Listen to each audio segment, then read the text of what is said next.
Christophe ne doit pas être, entre guillemets, une charge pour son frère plus tard. J'ai peur de ce moment-là, comme mon mari d'ailleurs. Ça, je crois que c'est l'hantise de beaucoup de parents.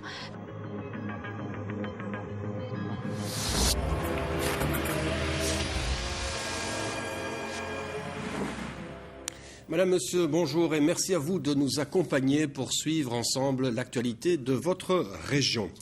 L'avenir des enfants est une question omniprésente chez tous les parents, sans doute encore plus quand ils sont lourdement handicapés. Beaucoup de familles sont angoissées à l'idée d'envisager l'après. Que deviendra notre enfant après notre mort? À cette question, la Fondation Bravo peut apporter une réponse. C'est une nouvelle initiative proposée aux résidents des Coteaux Mozan à Jambes. Cette fondation s'engage à garder le résident jusqu'à la fin de sa vie et à respecter les volontés des parents exprimées à travers une convention. C'est un reportage de Florence Lambeau et Stéphane Lombet. Un lundi comme les autres dans la vie de Christophe. Après le week-end passé chez ses parents, il rejoint sa chambre au sein de la douceur des Coteaux Mozan. Comme tous les parents d'enfants polyhandicapés, Colette et José vivent avec la crainte de l'après. Comment leur fils vivra-t-il quand ils ne seront plus là? L'après, c'est... Je crois que maintenant, tous les jours, je dirais bien, ça devient obsessionnel. Je me dis, mon Dieu, pourvu qu'on n'ait rien, il faut qu'on tienne le coup. Parce que je me dis, il sera quand même malheureux le jour où on ne sera plus là. Je sais qu'il sera super bien ici, mais j'ai peur de ce moment-là. Moi, je fonctionne au jour le jour. C'est ce que je dis toujours à ma femme aussi, parce qu'elle se projette plus loin déjà. Mais moi, je dis un jour à la fois. Et puis voilà, chaque jour qui passe, c'est très bien. Et puis on espère, oui. On espère que ça ira, que ça continuera et qu'ils seront bien. Oui, voilà, c'est tout ce que nous pouvons espérer, évidemment, oui. Nouveauté à Jambes, la Fondation Bravo vient de voir le jour. Elle pourra partiellement apaiser l'angoisse des parents. La Fondation prévoit d'assurer les soins aux bénéficiaires après la disparition des parents et ce jusqu'au décès du résident. Un contrat sera passé entre les différentes parties sous forme de convention où les parents pourront exprimer leur volonté. Par exemple, que nous voulons que notre fils aille en vacances tous les ans, ou des choses de ce goût-là, ou des achats de vêtements, par exemple. Personne mieux que ici ne le connaît.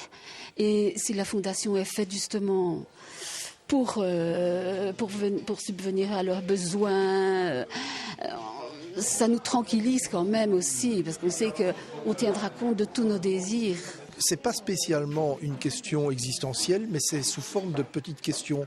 Est-ce qu'il pourra toujours continuer à faire ses activités extérieures? Est-ce qu'il pourra toujours aller chez telle personne?